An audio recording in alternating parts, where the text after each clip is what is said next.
Welcome back to Coffee and Conversation. It's not coffee today, it's Coke. And this is not to be confused with the Coke above my head, which is the can of Coke that Audie had stolen and hidden. I never found it. He trotted it out again. Otherwise, it would still be under wherever it was hiding when he absconded with it. So, yeah, he brought it back, foolish cat, because I took it from him. I think this one might be a little harder for him to steal. That can of Coke up there is a mini can of Coke, so it was easier for him to get it and run off with it. And also, it's a nice cylindrical shape, so it will roll. This one I'm not so sure about. We're going to have to see. Not that that's a challenge. I'm not challenging the cat to come and steal my Coke. I'm just thinking, might be a little harder. He is currently in the bedroom. He's been nocturnal lately. He gets up in the middle of the night, tries to get me up. He wants to play. He wants to snuggle. He wants me to go into the bathroom, turn the water faucet on for him, whatever it is that he thinks is, an appropriate adventure for 4 a.m. And as a consequence, he's sleeping all day. So he is in sleeping on the bed. I knew from the last several nights that he would want to do this. So I threw my bathrobe over the bed, figured, here you go. It smells like me. You can sleep on it. But when I did that, I also threw a pair of socks on the bed. Interestingly enough, it's not the big fluffy bathrobe he's sleeping on. It's the little pair of footsie socks. And that's what he's curled up on now. It's entirely possible that those socks smell more like me than the bathrobe does, but who knows? He's a cat. I really don't know how his little mind works, but he may yet come out. He does when he figures out that I'm doing a video, and if he wakes up and hears this, he'll certainly be out. So we are going to take a look at the intro, and we'll be right back.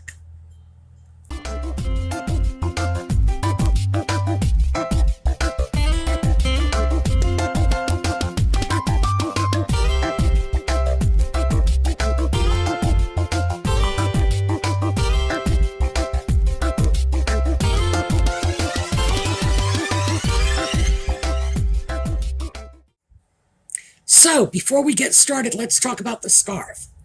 As I had said, I'm going to show you different ways to tie them.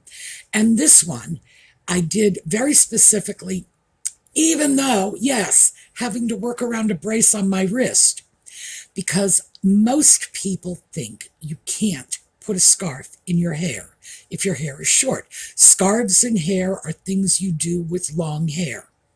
No, not necessarily. This one just has long tails hanging down from the side, but you can see here. There, this is where you can see the scarf. It's just tied around my head like a headband, and I decided to keep the scarves.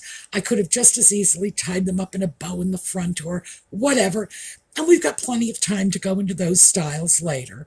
This one is casual.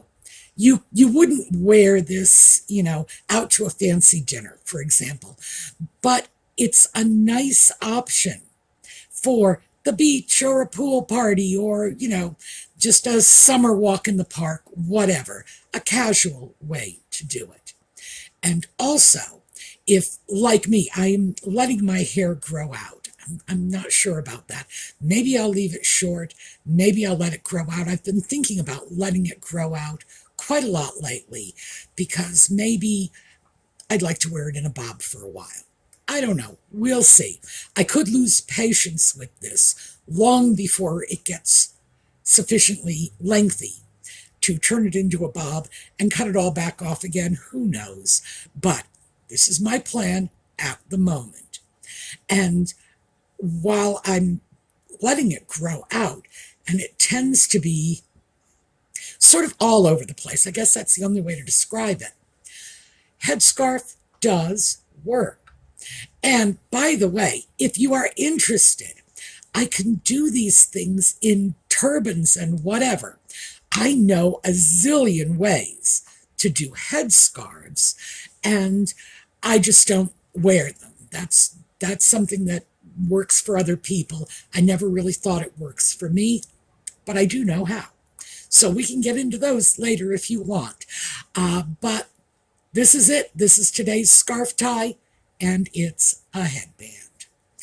So what are we going to talk about today? Well, the video comments have really dictated this, and these are the comments from yesterday's video. One of the things that a lot of people picked up on was the issue with J.K. Rowling. And by the way, I started listening to people commenting on J.K. Rowling, or as they said, Rowling. No, it's Rowling. It rhymes with bowling, not growling. So it's Rowling. And I didn't make up this pronunciation. This comes straight from Jo Rowling herself. So that's how it's pronounced. Think of it as R-O-L-L-I-N-G, rolling down the hill. Makes it easy. So a lot of comments had come back on that, and a lot of you folks are in support of her stand against the Scottish hate crimes laws. Now, I finally got a copy of the law, and I had to go through The Guardian, a UK newspaper, in order to get it, because if you go to the website that is supposed to be posting the texts of Scottish laws, oh no, you don't get it. You go to the page. I clicked on that page a couple of times, and some text came up for half a second and then got blanked. So it is possible they are not sharing this with IPs that are not located in Scotland. Maybe that's a possibility. I would like to believe they have the good sense not to want this circulated in the wider world, because these are not stupid people. They have to realize that this is not going to be very popular when the rest of the world takes a look at it. So here's the thing. No one on this channel is encouraging hate crimes or hate speech. And as many of you who have followed the channel for a long time know, if I come across anything that looks like it is getting too close to hate speech, I will either attempt to leave a comment to bring that commenter back in line. Sometimes, if I assume there was no evil intent, I will try to do that. Otherwise, I will just have the comment removed. And if someone has a track record of this kind of comment, I'll block them from commenting on the channel. That's not what we do here. This is not a channel of hate and meanness. We're not mean people here. So this is not about opposing efforts to stop hate crimes. What's going on is the laws are stifling free speech. So as I say, I've got the full text of the law. I have had a chance to go over it, but not in detail. And let me tell you a couple of things that stood out to me. One, it starts off by saying, we are revoking our previously held law against blasphemy. So, if I say something offensive to a person based on, let us just say, their sexual orientation, that's a crime. But it's looking like I can go into the local church parking lot and start taking the name of the Lord thy God in vain all afternoon, and it's not a problem. I don't get that. It's like I'm starting to see some people's rights being protected while the rights of others are just being tossed to the wind. I can understand that if the blasphemy law was strictly enforced and people couldn't say anything, it's like, you can't say, oh God, if you hit your finger with a hammer without fear of being arrested. I could understand that. But that's not what's happening. And the blasphemy laws do serve to protect the sensibilities of deeply religious people. It will prevent some maniac like me from going into the churchyard and screaming at the nuns. So why is it the nuns lost their protections in a law that is designed to eliminate hate crimes? Now, somebody's going to have to explain that to me because I just don't get it. It's starting to sound to me like what this law is doing is protecting the rights of minorities without protecting the rights of the majority. And that just seems weird to me. Minority rights certainly do need to be protected. There's no question about that. And like I say, this is not a place where you're going to find a safe harbor if you want to spout off racially offensive commentary. No. So we want minority rights protected, but you also have to protect the rights of the majority. I don't get why, hand in hand with an anti-hate crime law, specifically the blasphemy law, is revoked. The message that sends is really strange. Now, to be fair, I am not a Scot. Despite the name, I am American. And yes, Scotland is the one place I can go where everybody can pronounce my name properly. But this isn't my country. I don't live there. I don't know what the local customs are. I have no idea what may have prompted the rescinding of the anti-blasphemy law. No. But as I say, it's a peculiar juxtaposition. I'm sorry if you are a Christian or, no, Lord forbid if you're a Jew, because, in fact, Orthodox Jews will not even write out the word God in English. G-O-D? No. G-D is customarily how they do it. This is, to them, it is taking the name of the Lord in vain. And so I don't think this is just Christian rights being violated.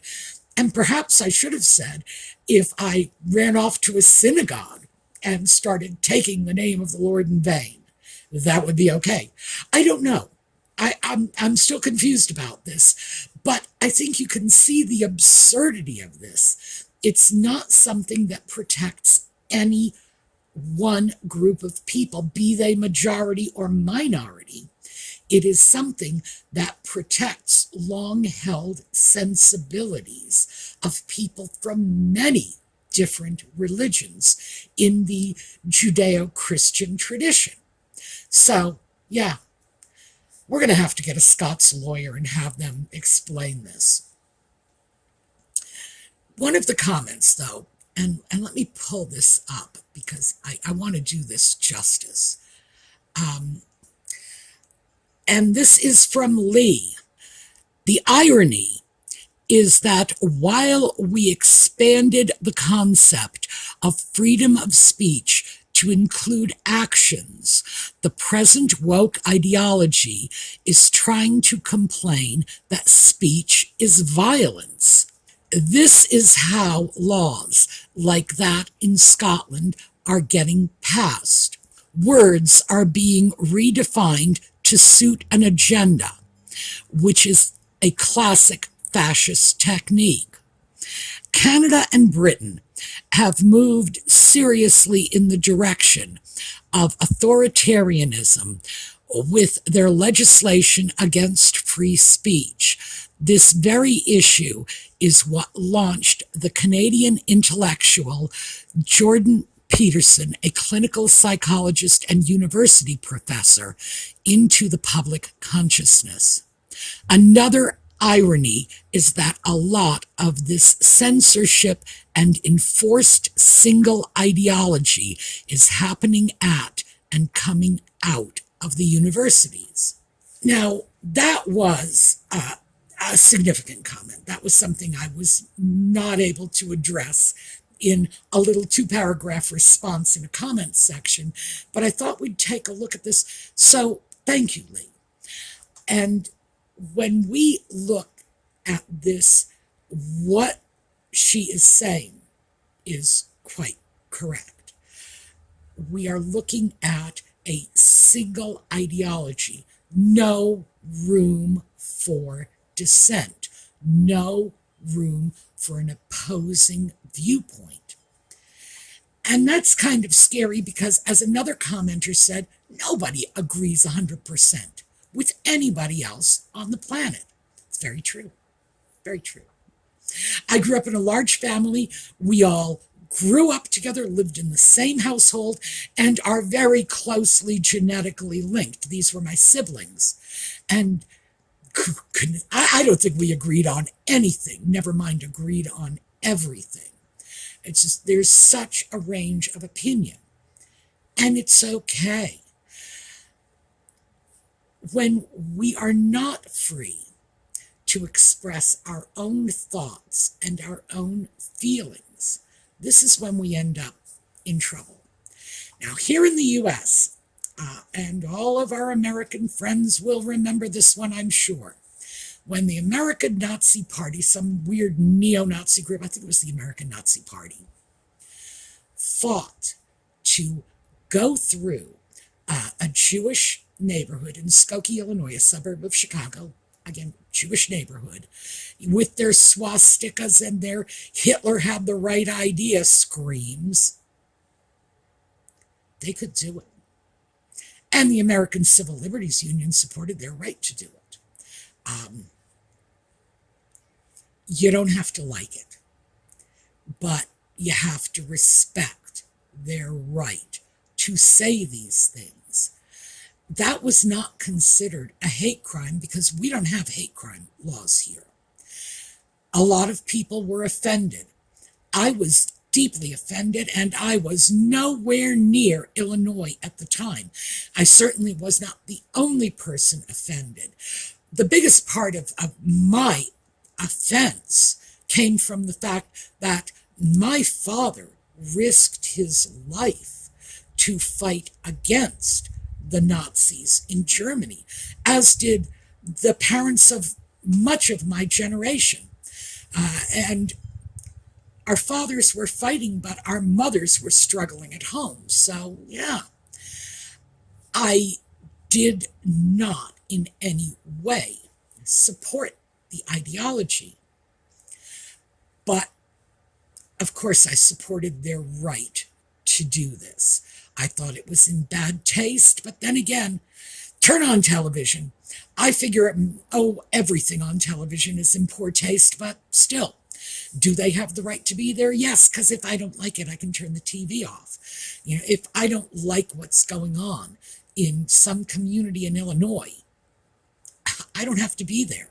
And even the local residents didn't have to be there. And I know that's kind of saying a lot, that someone should have to leave their own home or their own neighborhood to avoid something like this. But hey, it's an option. So, yeah.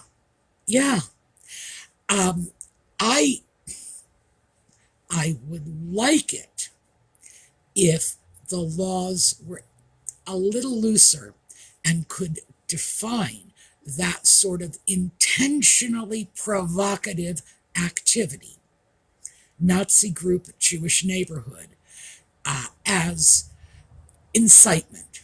I would like that. But they can't. And it's in everybody's best interests, I suppose, that they can't. And I have to accept that even though my point of view is not in line with what's going on in the law, I get that. I get that. And there are a lot of laws I don't agree with. Being American doesn't mean checking your brain at the door. And God forbid it ever should. We have the right to free dissent here. I think the problem that is cropping out in the Scottish hate laws, the problem that Lee in the comments section from yesterday's video is pointing out, is it's like we all have to fall lockstep into this new age politically correct thinking, whether we want to or not, whether we feel this is something that conforms to our own views, whether they are casual views or deeply held religious views.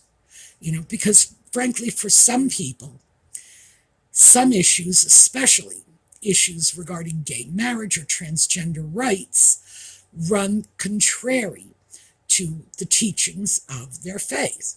And I get that. It doesn't run contrary to the teachings of anything I believe in, but I accept that it does run contrary to what other people believe in. And there has to be some space for them too. They live in this world. We can't protect the rights of one small group at the expense of the rights of another small group. I don't think I know what that balance is, but I do know that if they are going to attempt to grab all of us and squish all of these square pegs into round holes, they're going to get pushback. And they're probably going to get a lot of pushback. The Scottish laws, I don't know. There are a few things that gave me pause in there. And as I say, I've just had a chance to go over it quickly. I haven't really had a chance to study it. But a person can be convicted of a hate crime on the testimony of one alleged witness. That's it. So he said, she said, and somebody's going to jail? Wow, that is really kind of scary. And that's scary from a legal standpoint, in that a criminal conviction should not come down to nothing more than the word of one person. I don't know. That worries me. But like I say, not my country. I don't know what's actually going on over there. For all I know, they could be wilding in the streets of Edinburgh, screaming racial epithets at people. I don't know. It could be a very bad situation they're dealing with. I am troubled that it was so hard to get a copy of that law. I am troubled that I couldn't get it from the Scottish website directly, and that was like the Scottish government website that publishes their legislation, that I had to go to the Guardian. I had to follow 3 links to get it, by the way. I had to go to the Guardian, I had to go to another article, and from there I got it on a UK website. And this is a UK website based in England, not in Scotland, because that was another thing that I found remarkably confusing about this. The UK, apparently, contrary to everything I thought, is not one large country. We got small countries in there. So I've started now to think about them as a cluster of states, the way we are in the U.S. There might be some laws that apply to everyone, as we have federal laws that apply to everyone. But it looks like the little individual states get to write their own laws too. I didn't know that. I'm feeling very ignorant for that, because I honestly had no idea. And clearly I should have. But It's hard to know as much as you would like about how your own government works, never mind try to become an authority on the workings of another government. But yeah, lots of interesting stuff. So I'm going to throw this out to you folks. Do you have a clear sense of how we can balance freedom of speech against targeting people because of protected status, race, ethnicity, religion, whatever? Because I don't. I don't. I think we just have to agree not to throw our common sense out the window. And I do think we need to protect free speech, even if it means Nazis marching through Jewish neighborhoods. So that is what I have for you today. It's a question for which I have no answer. However, from the comments that I saw on yesterday's video, sounds like you folks have a lot of thoughts on this, and I would love it if you would share them. Do you think it is okay to remove a law that kept the majority of people from being religiously offended, and then in the same breath, keep in mind, same breath, introduce a new law protecting a small minority of people? Is that okay? Should those two pieces of legislation have been separated? Now, I think that might have been smart. Okay, rescind the blasphemy law. You're going to have some hardcore religious people who will be offended by this. You may have some people who aren't so hardcore either. But do that in one breath, and then take a breath, pause, go walk the dog, get a cup of coffee, and then come back and deal with issues like hate speech, because at least that would avoid the appearance of looking like you are taking from one group to give to another. What do you folks think about this lockstep, politically correct thinking that we are all expected to buy into? Is that where you want us to go? I don't know. I'd love to hear from you. I guess that's the point here. I don't have any answers. I truly do not. I feel bad for the people of Scotland, because I think they may have to find out about the full ramifications of this law the hard way, which is when they're standing before a magistrate looking at thousands of pounds in legal fees. We'll have to see. But yeah, I am pro free speech. I just expect people to use it responsibly and kindly. That's all. I don't think that's too much to ask. All right, we're going to take a look at a slideshow on the way out. I will see those of you who follow Just Chatting this evening, 10 o'clock. Sorry, I can't believe I said that.